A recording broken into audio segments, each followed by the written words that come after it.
কি বলছো কি তোমরা? আবার একজন গেল? পাশে শো শো করে বাতাস বইছে। হঠাৎ কেউ নিমাই নামের একটা ব্যবসাদার ছিল। সে ব্যবসাদার তার বাড়িতে তার বৃদ্ধ মা, বাবা আর তার স্ত্রী আর একমাত্র ছেলেকে নিয়ে থাকতো। কাজের সূত্রে সে মাঝে মাঝেই কলকাতায় যেত। সেদিনও ছিল সেই দিন। হ্যাঁ গো, আমার দেরি হয়ে যাচ্ছে। কই গেলে? এই তো এলুম। আমার জন্য শাড়ি আনতে বলো না যেন। ঠাকুর ঠাকুর করে জিনিসপত্রগুলো বিক্রি হলে বেচি, তারপর নয় শাড়ির কথা ভেবে দেখবো কোন। খাবার দাবার খেয়ে সবার থেকে বিদায় নিল নিমাই। এমন সময় পেছন থেকে তার ছেলে ডেকে বলল, বাবা, ও বাবা। নিমাই পেছন ফিরে তাকাতেই তার মা তাকে বলল, যাত্রার পথে এমন পেছন ফিরে তাকাতে নেই বাবা, অমঙ্গল হয়। কি বলছো কি মা? আমি এসব কুসংস্কার বিশ্বাস করি না। আমার দেরি হয়ে যাচ্ছে, আসি মা। নিমাই ব্যবসার কাজ সেরে ঘরের লোকের জন্য জিনিসপত্র কিনে বাড়ি ফিরতে অনেকটা রাত হয়ে গেল। বৃষ্টিও শুরু হয়েছে। বৃষ্টির মধ্যে এতটা পথ কি করে যাবে? হাতে তো ছাতাও নেই, কিছু করারও নেই। যে কোনো উপায়ে হোক তাকে আজ বাড়ি ফিরতেই হবে। একটানা বৃষ্টি পড়েই চলেছে। কিছুক্ষণ সেখানেই দাঁড়িয়ে রইল নিমাই।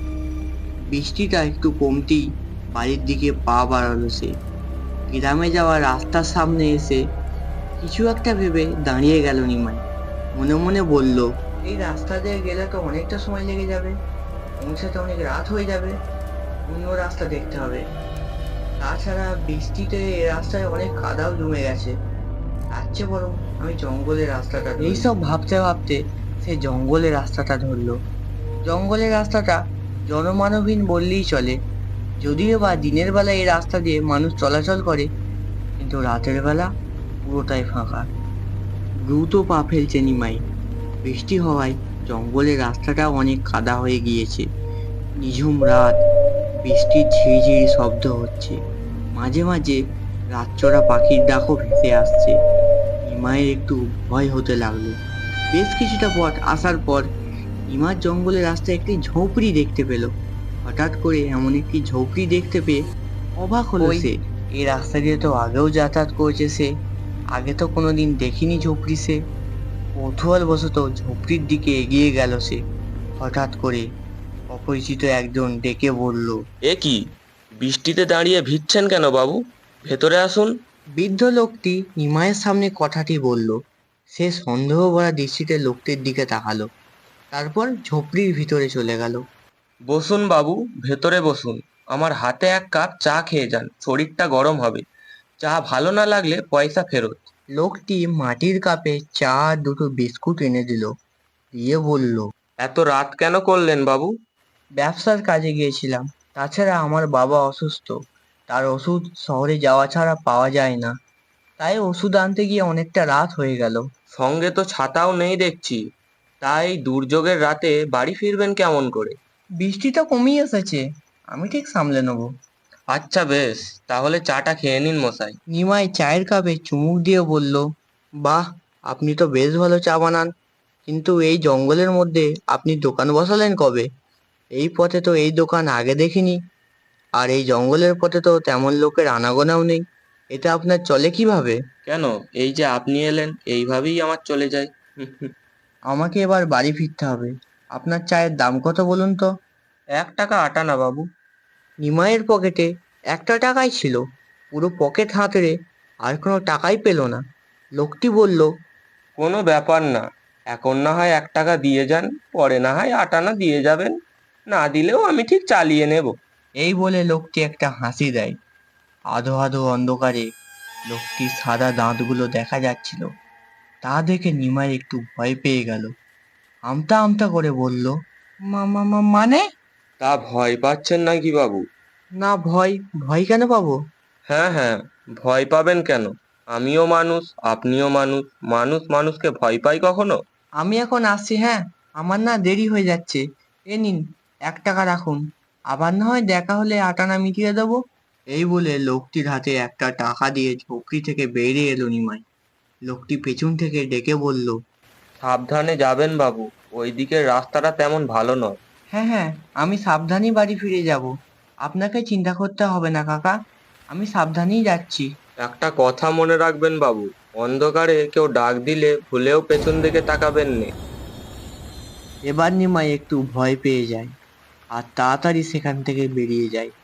বেশ কিছুটা পথ আসার পর মনে হলো তার পেছনে কে একটা আসছে। পায়ের শব্দটা স্পষ্ট শুনতে পাচ্ছে সে। আস্তে আস্তে সেই শব্দ তার কাছে চলে এসেছে, কিন্তু এটা কার পায়ের শব্দ?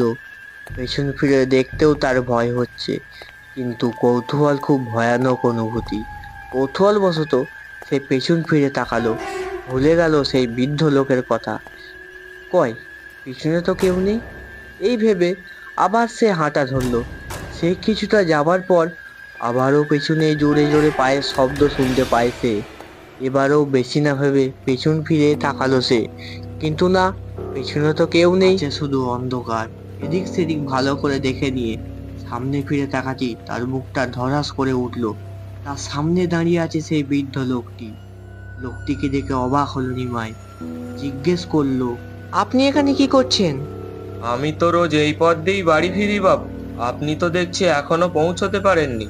হ্যাঁ, ঘুটঘুটে অন্ধকার তো কিছুই দেখতে পাচ্ছি না, তাই হয়তো দেরি হয়ে গিয়েছে। আপনি তো এখনো আমার সেই ঝোপড়ির কাছেই, ওই দেখুন আমার ঝোপড়ি। এটা দেখার পর নিমাই রীতিমতো চমকে উঠলো। তার সারা শরীর বেয়ে ঘাম ঝরতে লাগলো।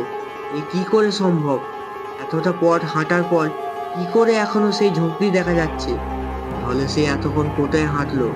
তারপর সেই লোকটি বলল, আচ্ছা বেশ বেশ, চলুন একসাথেই যাওয়া যাক তাহলে। রাত প্রায় ততক্ষণে 2টো। নিমাই বাড়ি ফিরেছে। বাড়ির সামনে আসতে না আসতেই তার মা তাকে বলল, বাবা তুই এসেছিস? আমি তো চিন্তায় শেষ হয়ে যাচ্ছিলাম। আয় বাবা তাড়াতাড়ি ভেতরে আয়। নিমাই এক দৃষ্টিতে তার মায়ের দিকে তাকিয়ে রইল। তারপর সে কিছু না খেয়েই শুয়ে পড়ল। তারপরের দিন শুভ্রা গেছে বাসন মাজতে। মা করছেন রান্না। শুভ্রা বাসন মেজে ঘরে আসতে না আসতেই শুভ্রার বুকটা কষ্টে ফেটে গেল। সে দেখতে পেল তার ছেলের আধ খাওয়া লাশ। সে চিৎকার করে উঠল। ততক্ষণে তার চিৎকার শুনে পাড়ার লোক জড়ো হয়ে গেছে। আজকাল এইসব কি ঘটনা ঘটছে? আর জঙ্গল থেকে একটা আধখা লাশ পাওয়া গেল, আবার এখন এসব ঘটনা? চিনতে পাওয়া গেল লোকটি কে ছিল? না, কিন্তু তার পাশ থেকে পাওয়া গেছে একটা ব্যাগ। ব্যাগে আছে কিছু ওষুধ আর একটা শাড়ি। ওটা আর কেউ না, আমার বলার ভাব। আমার সংসারে কার কুনজর পড়লো? এ কি হলো আমার সাথে? আমি এখন কাকে নিয়ে বাঁচবো? এই ঘটনার পর শুভ্রা পাগল হয়ে যায়। 2 দিন পর গ্রামবাসী আতঙ্কিত হয়ে এক সাধুকে ডেকে আনে। কি বলছো কি তোমরা? আবার একজন গেল? আমি তো প্রথম দুজনের কথা শুনে গুরুত্বই দিইনি। সব ঘটনা গ্রামবাসীর মুখে শুনে উত্তেজিত হয়ে উঠল সাধু। কিছুক্ষণ ভেবে বলল, এই যে তোমরা এলে, তোমাদের সাথে একটা কথা বলার আছে। সাধু বাবা, এই ঘটনার পেছনে কি কোনো কারণ আছে? কারণ তো একটা আছে। এই জগতে যা ঘটে তার পেছনে কোনো না কোনো কারণ তো একটা থাকেই। কারণ ছাড়া কোনো কাজই সম্পাদিত হয় না। আসল কথায় আসি, এরা কোনো সাধারণ ভূত নয়। এরা হলো একটা ভয়ঙ্কর পেট। এরা জঙ্গলের পথে এসে পথ হারিয়ে সেখানেই মারা যায়। যে জায়গায় তারা মারা গিয়েছিল সেই জায়গার আশেপাশে তারা থাকে। এদের শেষকৃত্য সম্পূর্ণ হয়নি, আর শেষকৃত্য সম্পূর্ণ না হলে কোনো আত্মা শান্তি পায় না। এরা বিভিন্ন রূপ ধারণ করে, কিন্তু বেশিরভাগ ক্ষেত্রে এরা মরার আগে যে পেশায় ছিল পথ চলতে সেই পেশার মানুষকেই দেখা দেয়। গ্রামের এই অঘটনের পেছনে এই প্রেতাত্মাগুলোরই হাত রয়েছে। এই পেটকে আটকানোর কোনো উপায় আছে সাধু বাবা? একটা উপায় আছে, তাতে করে এই পেটকে আটকানো সম্ভব, কিন্তু সে উপায় বড় জটিল। এতে প্রাণ সংশয়ের ভয় আছে। কেউ এই কাজ করতে এগিয়ে আসবে? ওখানে উপস্থিত সবার মধ্যে গুঞ্জন শুরু হয়ে গেল। হঠাৎ রবি বলল, আমি রাজি, আমি পারবো।